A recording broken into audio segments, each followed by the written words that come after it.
Hello दोस्तों, स्वागत है आपका। तो आइए शुरू करते हैं। आज आपके सामने ऐसा कि दिखाई दे रहा है स्क्रीन पर पहला क्वेश्चन। ठीक है, तो बिना बात किए बिना टाइम गवाए आइए स्टार्ट किया जाए। पहला क्वेश्चन यहाँ पर दिया गया है, देखिए आपके सामने है। क्षेत्रफल की दृष्टि से भारत का विश्व में कौन सा स्थान? बहुत ही सिंपल, आप सबको पता होगा। क्षेत्रफल की दृष्टि से भारत का विश्व में कौन सा स्थान है? ये कमेंट करके आप लोग बताइए जल्दी से जल्दी।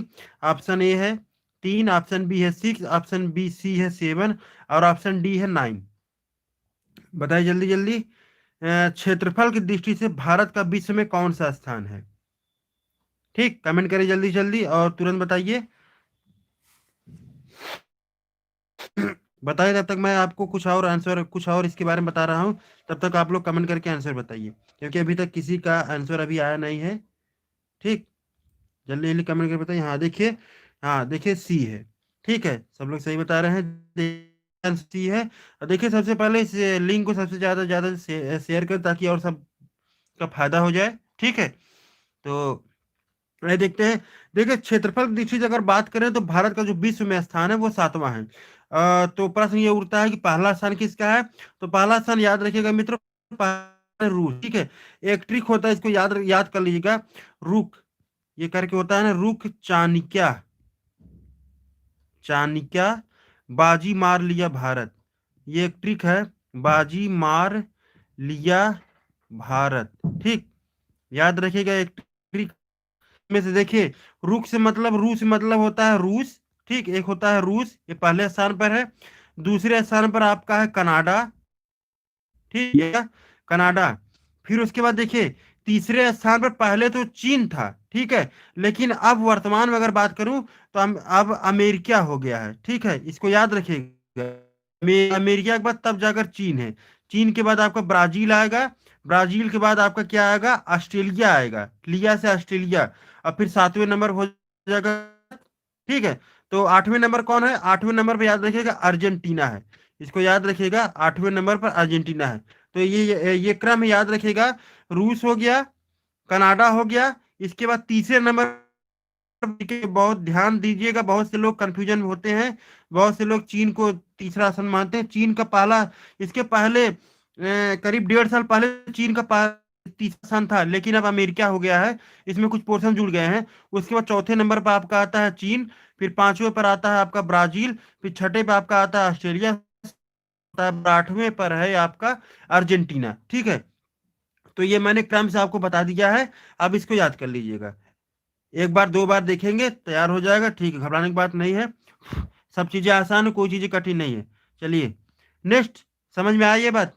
अब आगे चला जाए, नेक्स्ट आगे देखते हैं। कंफ्यूजन अगर हो तो आप लोग पूछ सकते हैं दोबारा, मैं यहाँ पर बता दूंगा। मैं बैठा हूँ इसीलिए हूँ। चलिए नेक्स्ट क्वेश्चन दिखा जाए। देखिए, दूसरा क्वेश्चन है, अखिल भारतीय राष्ट्रीय कांग्रेस की बैठक कहाँ थी? आप लोग थोड़ा बहुत पेपर पढ़ते होंगे अभी हाल फिलहाल में। ये हाल फिलहाल की घटना है। आज 29 तारीख है। ठीक है, और 28 तारीख यानी कल के डेट में कांग्रेस का स्थापना दिवस मनाया गया था। शायद आप लोग टीवी पर देखे होंगे या पेपर में भी आया था। 28 दिसंबर 1885 में कांग्रेस का गठन हुआ था। ये बातें आप याद रखिएगा। 1885 दिसंबर को कांग्रेस की पहली बैठक हुई थी। और कहां पर हुई थी? वो हुई थी बंबई में। इसको भी याद रखिए कि बंबई में हुई थी। चलिए, मैंने यहाँ पर आंसर ही बता दिया। देखिए, कलकत्ता वाले, अखिल भारतीय राष्ट्रीय कांग्रेस जो पहली बैठक हुई थी वो कलकत्ता में नहीं हुई थी। वो नंबर बी वाले सही है, ऑप्शन नंबर डी वाले गलत हैं। ऑप्शन नंबर डी जो है वो गलत है। बंबई में जो हुआ था, अखिल भारतीय राष्ट्रीय कांग्रेस पहली बैठक जो हुई थी वो कहां पर हुई थी? बंबई में हुई थी। ठीक है, इसको याद रखिएगा। और इस अधिवेशन के जो पहले अध्यक्ष थे ये भी याद रखिएगा। इस अधिवेशन के जो पहले अध्यक्ष थे उनका नाम था WC बनर्जी, या हम कह सकते हैं व्योमेश चंद्र बनर्जी। ठीक है, इनका नाम था। अच्छा ये बताइए, पहले अध्यक्ष थे, ये तो आप सबको पता होगा। एक क्वेश्चन ये बताइए, पहले मुस्लिम अध्यक्ष कौन थे? और दूसरा क्वेश्चन ये बताइए, गांधी जी एकमात्र राष्ट्रीय कांग्रेस अध्यक्ष के अध्यक्ष बने थे, उस अधिवेशन का नाम क्या था? मतलब किस अधिवेशन में, उस वह वर्ष में कहां पर हुई थी ये भी बताइए। चलिए, दो तीन क्वेश्चन मैंने आपसे पूछा है। पहला क्वेश्चन आप लोग ये बताना है कि पहले मुस्लिम अध्यक्ष भारतीय राष्ट्रीय कांग्रेस कौन थे? ठीक है, दूसरा क्वेश्चन ये बताइए, महात्मा गांधी जी 1924 में, ये डेट याद रखिएगा, सन 1924 में केवल एकमात्र यही एक ऐसा वो बैठक हुई थी कांग्रेस का, जिसमें महात्मा गांधी अध्यक्ष थे। ठीक, तो ये बैठक जो हुई थी ये किस जगह पर हुई थी, ये आप बताइए कमेंट करके। हाँ, कमेंट आपसे आंसर मिल गया है। देखिए, जो पहले मुस्लिम अध्यक्ष थे वो थे बदरुद्दीन तैयबजी। ठीक है, बदरुद्दीन तैयबजी। और गांधी जी किस अधिवेशन में बैठे थे, किस अधिवेशन में अध्यक्ष थे, ये भी बताइए। अभी मैं आपको बता दूंगा। हाँ देखिए, एक आदित्य यादव जी है, इन्होंने दे दिया है दोनों का आंसर, बेलगांव। ठीक है, कहां पर, बेलगांव में गांधी जी, मतलब बेलगांव में ऐसा ये है जहां पर ये अध्यक्ष बने हुए थे 1924 में। इसको डेट याद रखिएगा, 1924 में। ठीक है, और ये किस राज्य में आता है, ये कर्नाटक में पड़ता है। ठीक, ठीक है, चलिए, कर्नाटक राजधानी क्या है, इसको आप लोग कमेंट करके बताइए। चलिए नेक्स्ट आगे चला जाए, अगले क्वेश्चन की तरफ। अगला क्वेश्चन देखिए, एक कविता है, पढ़े, सरफरोशी की तमन्ना अब हमारे दिल में है, देखना है जोर कितना बाजुए कातिल में है। इसके लेखक निम्नलिखित में से कौन से हैं, इसके लेखक निम्नलिखित में कौन से हैं?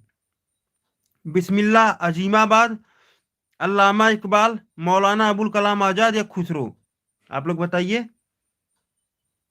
हाँ, कर्नाटक राजधानी बंगलोर है, कर्नाटक राजधानी बंगलोर है। ठीक है, आंसर मिल गया। चलिए अब तीसरा क्वेश्चन बताइए आप लोग, सरफरोशी की तमन्ना जो ये लिखा गया है, ये किसने लिखा है? ये देखिए, हाँ देखिए, ये बी नहीं होगा, ये है ए, बिस्मिल अजीमाबाद, ये नाम याद रखिएगा, बिस्मिल अजीमाबाद, इन्होंने इसको लिखा था। ठीक है, ये किसके द्वारा लिखा गया था, ये बिस्मिल अजीमाबाद के द्वारा लिखा गया था। हाँ, एकता जी का आंसर अभी तक केवल इसमें सही है, और बाकी सभी लोग गलत बताए हैं। ठीक, चलिए ठीक, कोई बात नहीं, हो जाता है, क्योंकि यहीं पर सीखेंगे तो आगे परीक्षा में दिक्कत नहीं होगी। चलिए, यहाँ पर गलती हो जाए ठीक है, लेकिन वहां पर गलती ना होने पाए। ठीक है, चलिए, इसको याद रखिएगा, बिस्मिल अजीमाबाद थे जिन्होंने इस कविता को लिखा था। ठीक है, और इस को याद रखें, इस कविता का प्रयोग सबसे पहले किस किस क्रांतिकारी ने किया था, इसका नाम, इनका नाम याद रखिएगा, राम प्रसाद बिस्मिल जी ने। ये भी याद रखिएगा ना, राम प्रसाद बिस्मिल जी का नाम याद रखिएगा। चलिए नेक्स्ट आगे चलते हैं, अगले क्वेश्चन तरफ। क्वेश्चन नंबर 4, हाँ, राम प्रसाद बिस्मिल नाम है।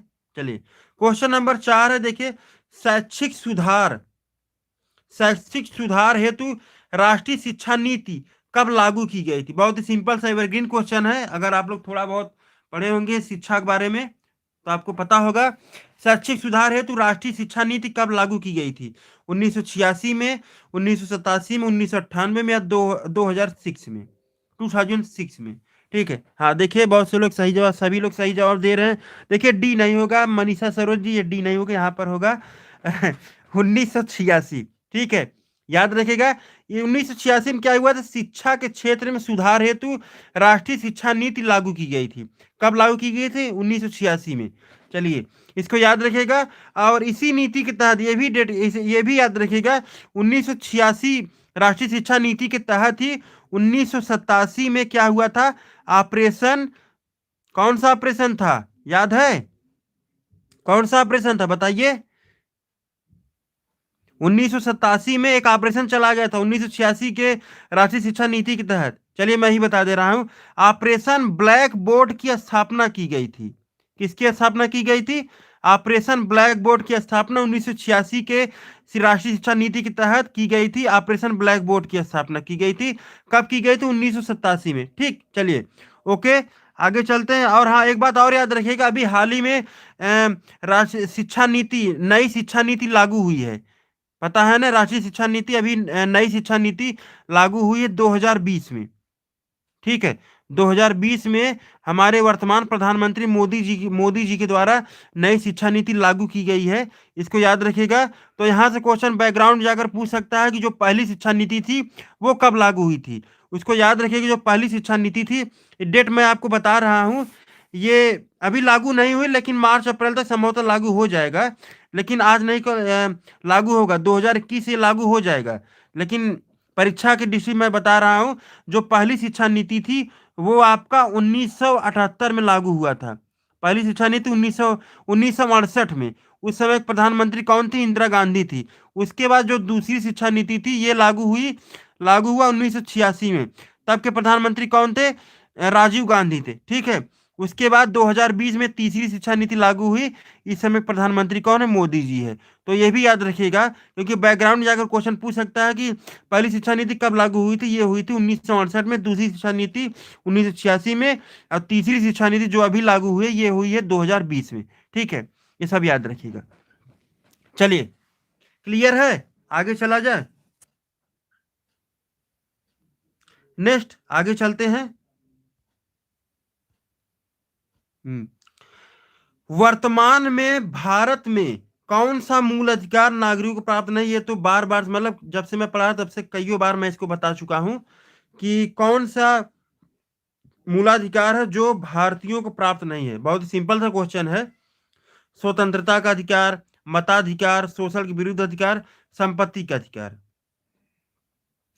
कौन सा मूल अधिकार नागरिकों को प्राप्त नहीं? ये देखिए, हाँ देखिए, इसका सही आंसर है संपत्ति का अधिकार। पहले देखिए, संपत्ति का अधिकार जो था ये भी मूलाधिकार के अंतर्गत आता था। सबसे पहले आप मूलाधिकार के बारे में जान लीजिए। वर्तमान जो मूलाधिकार यानी फंडामेंटल राइट की जो संख्या वो है 6। और फंडामेंटल राइट यानी मूलाधिकार भाग 3 में आता है। भाग 3 में आता है फंडामेंटल राइट, और अनुच्छेद 12 से लेकर अनुच्छेद 35 तक इसके बारे में जिक्र किया गया है संविधान में। ठीक है, तो कुल 6 मूलाधिकार है भाग 3 में, अनुच्छेद 12 से लेकर अनुच्छेद 35 तक। और अनुच्छेद 32 को, जो कि संवैधानिक उपचारों का अधिकार है, इसे डॉक्टर भीमराव अंबेडकर ने क्या कहा है? संविधान की आत्मा या संविधान का हृदय कहा है। तो पहले क्या था? पहले 7 मूलाधिकार थे, उसमें संपत्ति का अधिकार भी था। लेकिन उसके बाद 1978 में क्या हुआ था? 44वें संविधान संशोधन द्वारा संपत्ति के अधिकार को हटा दिया गया था। ठीक, तो अगर अब कितने अधिकार हैं? कुल 6 अधिकार हैं। चलिए, क्लियर? आगे चला जाए।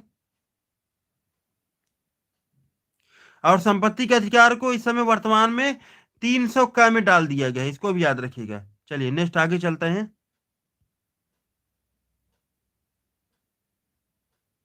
चलते से, हाँ, सामाजिक सर्वेक्षण क्या है? सामाजिक सर्वेक्षण क्या है? आपके सामने ऑप्शन है। व्यक्तियों के समूह में परिवार की भूमिका का अध्ययन, व्यक्तियों के समूह की सामाजिक संस्थाओं एवं क्रियाओं का अध्ययन, व्यक्तियों के समूह में समाज के उत्तरदायित्व का अध्ययन, या व्यक्तियों के शैक्षिक अनुभवों का अध्ययन। ये आप लोग बताइए कि सामाजिक सर्वेक्षण क्या है। ये देखिए, क्वेश्चन नंबर 6 है। मैं यहाँ पर 5 बना रहा हूँ। क्वेश्चन नंबर 6 है, सामाजिक सर्वेक्षण है क्या? ये आप बताइए। बहुत ही सिंपल से क्वेश्चन है। थोड़ा सा हाँ देखिए, बी वाले सही है। व्यक्तियों के समूह, सामाजिक से मतलब सर्वेक्षण मतलब ये होता है समूह की सामाजिक संस्थाओं एवं क्रियाओं का अध्ययन करना ही सामाजिक सर्वेक्षण कहलाता है। ठीक है, ये तो देखने से ही पता चल रहा है, इसमें कुछ करना ही नहीं है। बहुत से लोग सी दे रहे। देखिए, ये व्यक्तिगत समूह की बात जहां पर होगा, ये यहाँ पर नहीं, बात यहाँ पर होगा ही नहीं। इसलिए यही होगा सामाजिक सर्वेक्षण की जो मूल तात्पर्य है, यह है व्यक्तियों के समूह की सामाजिक संस्थाओं एवं क्रियाओं का अध्ययन। चलिए, नेक्स्ट आगे चलते हैं क्वेश्चन नंबर 7वें की तरफ। क्वेश्चन नंबर 7वां है, ये देखिए, ये ऑफर है, इसके बारे में कल मैंने आपको बताया था। ठीक है, तो जो लोग इस ऑफर का लाभ लेना चाहते हैं वो इस नंबर पर कॉल करके संपर्क कर सकते हैं, 8114296111। ठीक है, इसको याद रखिएगा। चलिए, नेक्स्ट आगे चलते हैं। निम्नलिखित में से अर्थशास्त्र का संबंध किससे है? क्वेश्चन नंबर 7 है, निम्नलिखित में से अर्थशास्त्र का संबंध किससे है? शासन से है, राजनीति से है, शिक्षा से, या धन से है? बहुत ही सिंपल क्वेश्चन, कल मैं इसके बारे में बताया भी था। हाँ, और देखिए, सब लोग लाइक और शेयर कर दी जल्दी जल्दी, ताकि और सब लोग आ सके, क्योंकि आप लोग संख्या बढ़ नहीं रही है। ठीक है। धन से, धन से नहीं होगा जी, धन से नहीं होगा। देखिए, अर्थशास्त्र का संबंध किससे है? और कोई बताइए, अर्थशास्त्र का संबंध किससे है? निम्नलिखित में से अर्थशास्त्र का संबंध किससे है? शासन से, राजनीति से, शिक्षा से, धन से। सभी लोग धन से कह रहे हैं। देखिए, धन से नहीं है, ये राजनीति से। और किस अर्थशास्त्र की बात कर रही है? कर रहा है, ये बात कर रहा है जो कौटिल्य के द्वारा जो अर्थशास्त्र लिखा गया, ये उसकी बात कर रहा है। ठीक है, तो इसलिए आप सब लोग कर ले राजनीति संबंधित। ठीक है, जो कौटिल्य द्वारा लिखी गई पुस्तक थी अर्थशास्त्र, जिसमें राजनीति के बारे में बताया गया था, मौर्य साम्राज्य की राजनीति के बारे में बताया गया था, उसके संबंधित है। ठीक, चलिए नेक्स्ट आगे चला जाए। क्वेश्चन नंबर 8 है, भारतीय रिजर्व बैंक। चलिए, बैंकों का बैंक किसे कहा जाता है? भारत में बैंकों का बैंक, या कह सकते हैं बैंकों का पितामह किसे कहा जाता है? वो है आरबीआई, यानी भारतीय रिजर्व बैंक, इसी को कहा जाता है बैंकों का बैंक। और ये भारत में एकमात्र ऐसा बैंक है जिसमें किसी व्यक्ति का खाता नहीं खुलता। ये बातें याद रखिएगा, ये भारत में एकमात्र ऐसा बैंक है जिसमें किसी व्यक्ति का खाता नहीं खोला जाता है, इसको भी याद रखिएगा। और ये क्या करता है? चलिए फिलहाल पहले यहाँ पर आंसर दीजिए, भारतीय रिजर्व बैंक की स्थापना कब हुई थी? 1 अप्रैल 1935, सबको पता होगा। 1 मार्च, 1 जुलाई 1955, 24 अक्टूबर 1945। कमेंट करिए। हाँ देखिए, ये तो एकदम एवरग्रीन क्वेश्चन। 1 अप्रैल 1935 को भारतीय रिजर्व बैंक की स्थापना हुई थी, एक्ट या अधिनियम 1934 के तहत। ठीक है, एक्ट या अधिनियम 1934 के तहत भारतीय रिजर्व बैंक की स्थापना हुई थी, इसको याद रखिएगा। ठीक है, और देखिए भारतीय रिजर्व बैंक का जो राष्ट्रीयकरण किया गया था, यह किया गया था सन 1949 ईस्वी में। यह भी याद रखिएगा, 1949 ईस्वी में भारतीय रिजर्व बैंक का राष्ट्रीयकरण किया गया था, इसको भी याद रखिएगा। चलिए अच्छा, एक एक एक प्रश्न मैं पूछ रहा हूं, आप ये बताइए कि इस समय वर्तमान में भारतीय रिजर्व बैंक के जो गवर्नर हैं वो कौन है? भारतीय रिजर्व बैंक के जो गवर्नर है वो कौन है? 1949 में राष्ट्रीयकरण हुआ था, हाँ, सही है। भारतीय रिजर्व बैंक के वर्तमान गवर्नर आप बताइए कमेंट करके। ठीक है, चलिए कमेंट करिए जल्दी जल्दी। इसके बाद एक बात और जानते रहिए। चलिए तब तक आप लोग कमेंट करके गवर्नर जी का नाम बताइए, मैं यहाँ पर आपको कुछ और बता रहा हूँ। देखिए, जितने भी नोट होते हैं हमारे, जितने भी मतलब 2 से लेकर 2 के हैं, 5 के हैं, इसके बाद 10 के हैं, 20 के हैं, और कौन कौन है, 50 है, 100 है, 200 है। ठीक, 200 के बाद आपका 500 है, और एक है आपका 2000 है। इन सभी नोटों पर किसके हस्ताक्षर होते हैं पता है? इन सभी नोटों पर भारतीय रिजर्व बैंक के जो गवर्नर है उन्हीं के हस्ताक्षर होते हैं, याद रखिएगा इसको।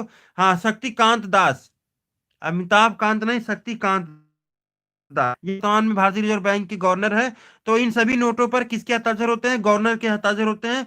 केवल जो 1 रुपए का जो नोट होता है उस पर वित्त सचिव के हस्ताक्षर होते हैं, इसको याद रखिएगा। केवल 1 रुपए के नोट पर वित्त सचिव का हस्ताक्षर होते हैं। अब बाकी जितने भी नोट हैं सब पर भारतीय रिजर्व बैंक के गवर्नर के हस्ताक्षर होते हैं। ठीक है, चलिए याद रखिएगा। ठीक, नेक्स्ट आगे चला जाए अगले क्वेश्चन तरफ। क्वेश्चन नंबर 9 है, भारत में वन्य जीव संरक्षण अधिनियम कब लागू किया गया था? भारत में वन्य जीव संरक्षण अधिनियम कब लागू किया गया था? यानी वनों को बचाने के लिए, भारत में जो जंतुओं की जो विलुप्त होती प्रजाति थी उनको संरक्षित यानी सुरक्षा प्रदान करने के लिए।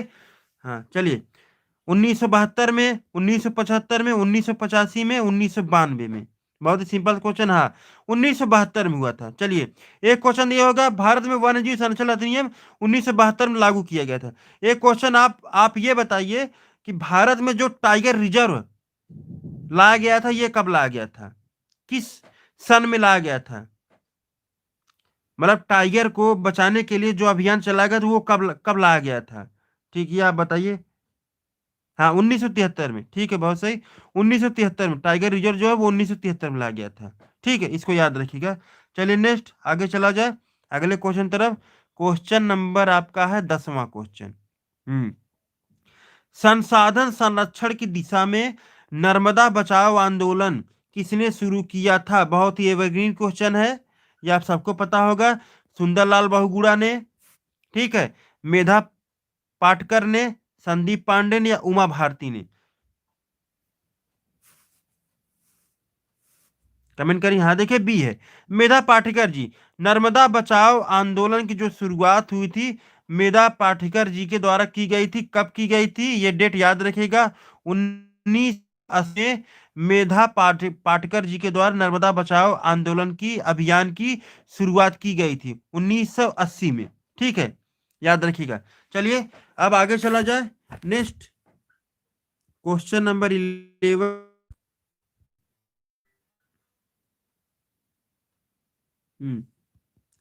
मुगल सम्राट अकबर के दरबार के नवरत्नों में निम्नलिखित में से कौन नहीं थे? बैरम खां, अबुल फजल, मान सिंह, फैजी।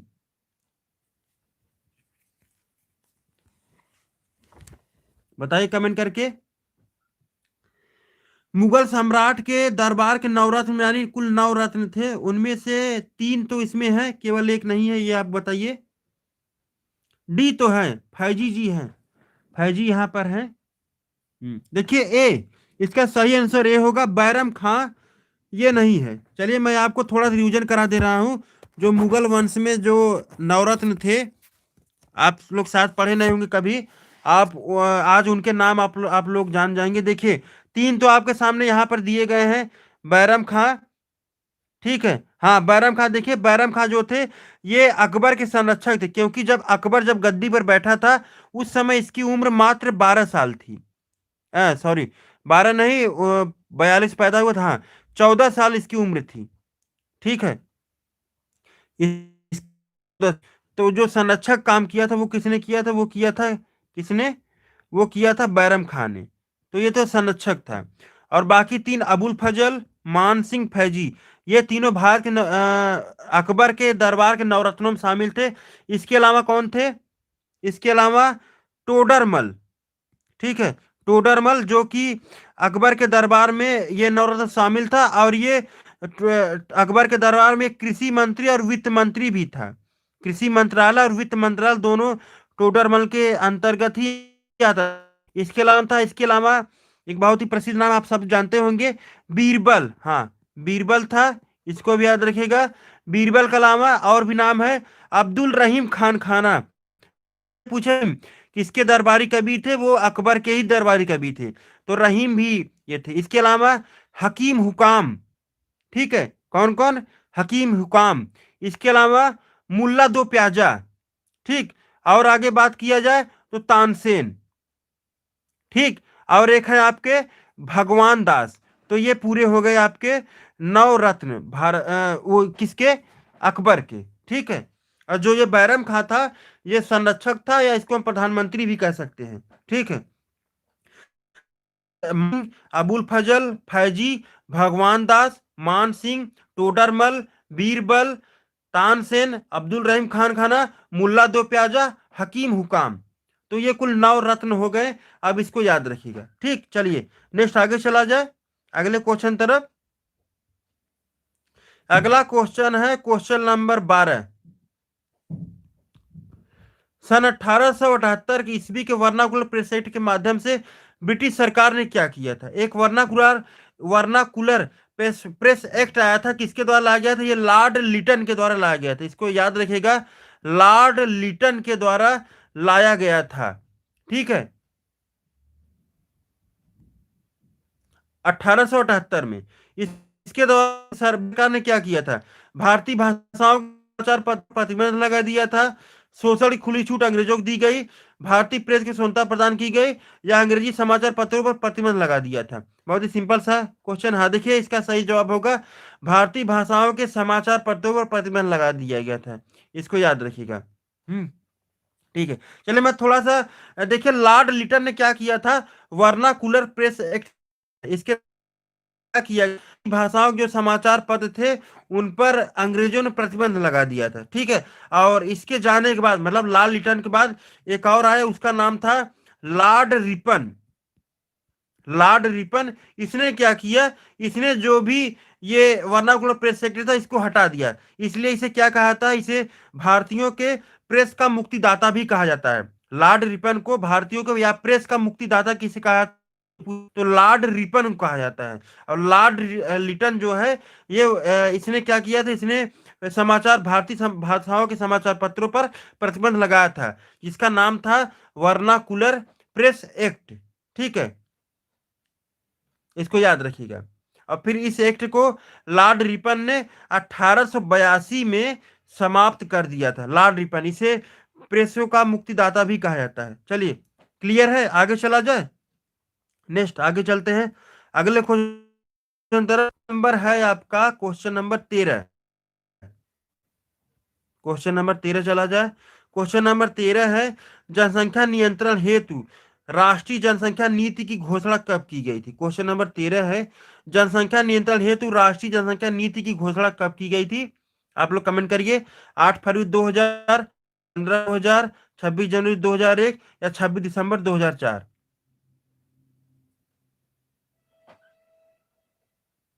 जनसंख्या नियंत्रण हेतु राष्ट्रीय जनसंख्या नीति की घोषणा कब की गई थी? कमेंट करिए जल्दी जल्दी। बफरिंग करा देखिए, थोड़ा सा दिक्कत हो सकता है, अब क्या करें उसके लिए। चलिए आप लोग आंसर दीजिए थोड़ा। हाँ देखिए, इसका सही आंसर होगा, हाँ देखिए आंसर, जनसंख्या नियंत्रण हेतु राष्ट्रीय जनसंख्या नीति की जो घोषणा की गई थी वो 15 फरवरी 2000 को की गई थी। इसको याद रखिएगा। स्वास्थ्य और परिवार कल्याण मंत्रालय भारत सरकार द्वारा ये चीजें लाई गई, ये है राष्ट्रीय जनसंख्या नीति, ये लाई गई थी। ठीक है, इसको याद रखिएगा। अच्छा, ये एक डेट है 26 दिसंबर 2004। इस डेट को कौन सी घटना घटी थी? विश्व में कौन सी घटना, ये आप लोग कमेंट करके बताइए।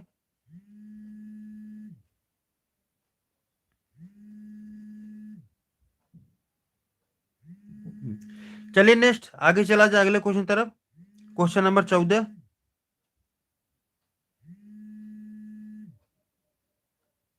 हाँ, सुनामी हुई, ठीक है, इसको याद रखिएगा। सुनामी घटना जो हुई थी वो 26 दिसंबर 2004 को हुई थी, इसको याद रखिएगा। चलिए नेक्स्ट आगे चला जाए। Question number 14। क्वेश्चन नंबर 14 है आपका, fall of the Mughal empire नामक पुस्तक के लेखक कौन है? ये थोड़ा सा टिपिकल क्वेश्चन आ गया है, फिर भी बता दीजिए, अगर नहीं पता है मैं तो यहाँ पर बताऊंगा ही। देखिए इसका, हाँ, पहले ऑप्शन ले लीजिए। Doctor Kali Kinkar Datta, sir Jadunath Sarkar, professor Syed Hasan Askari, professor Ram Sharan Sharma. Fall of the Mughal empire नामक पुस्तक के लेखक कौन है? हम्म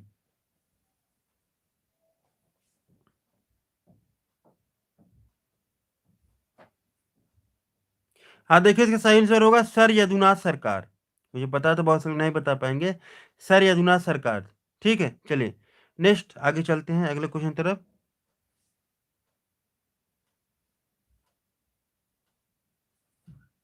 चलिए अगला क्वेश्चन, और ये आज का लास्ट क्वेश्चन है। Question number 15।